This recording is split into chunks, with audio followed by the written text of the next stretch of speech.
राम राम।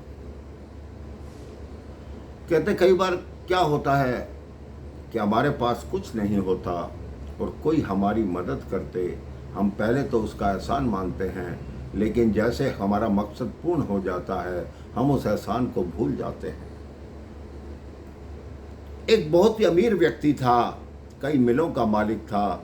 एक दिन वो सड़क से जा रहा था, उनने देखा एक फ़कीर बैठा है, एक भिखारी बैठा है जो कि बिल्कुल जवान है, लेकिन वो भीख मांग रहा है।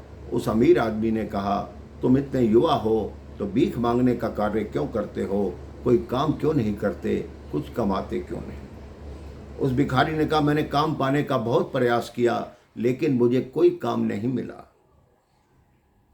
उस अमीर व्यक्ति ने कहा, क्या तुम काम करना चाहते हो? उसने कहा, हाँ, मैं काम करना चाहता हूँ। उसने कहा, मैं तुम्हें काम दूंगा। तो उस भिखारी ने कहा, क्या काम है?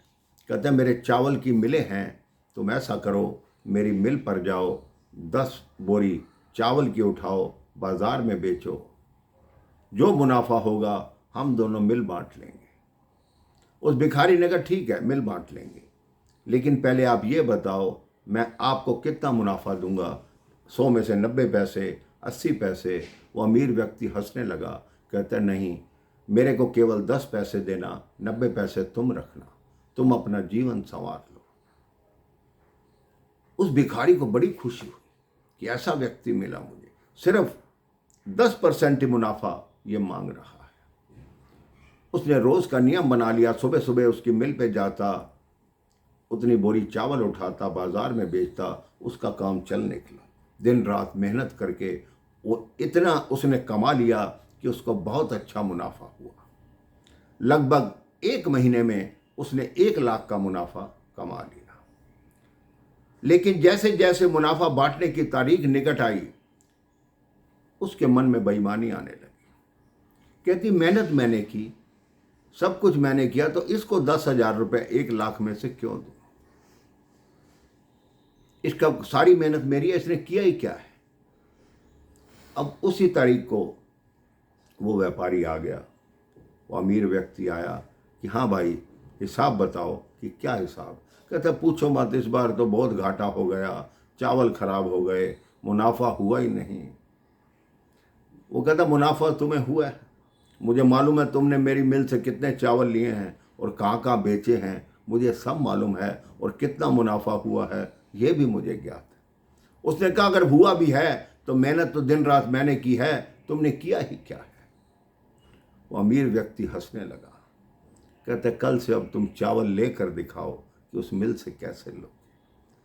तो मेरे भाई बहन, ये कहानी उस अमीर आदमी और भिखारी की नहीं है। आप ये सोचिए कि जो अमीर आदमी है वो भगवान जी हैं, जिन्होंने हमें अवसर दिया है कि तुम अपना जीवन जियो, कर्म करो, लेकिन उसमें से 10% समय और 10% दान उनके लिए रखो। लेकिन जब संसार में आते हो, आप अब धनवान बन जाते हो, अमीर बन जाते हो, तो आप कहते हो भगवान ने किया ही क्या है, सब कुछ मैंने अपने आप किया है। लेकिन आप ये भूल जाते हो मेरे भाई बहन, असली चाबी उन्हीं के पास है। क्योंकि हानि लाभ, जीवन मरण, यश अपयश, ये प्रभु के पास है। आप कितने भी अमीर बन जाओ, आप ये नहीं कह सकते कि मैं जाऊंगा नहीं या मैं कब मरूंगा, क्योंकि वो तो उसी के हाथ है मेरे भाई बहन। इसलिए अपने जीवन में ये नियम बनाइए कि जितना भी कमाएंगे, हो सके तो 100 में से 10 रुपये भगवान के कार्यों में लगाएं, गरीबों की मदद करें, भूखे को भोजन कराएं, तभी आपके जीवन में शांति आएगी, प्रेम आएगा, और आप प्रेम से ही बोलते रहेंगे, राम राम, जय श्री राम।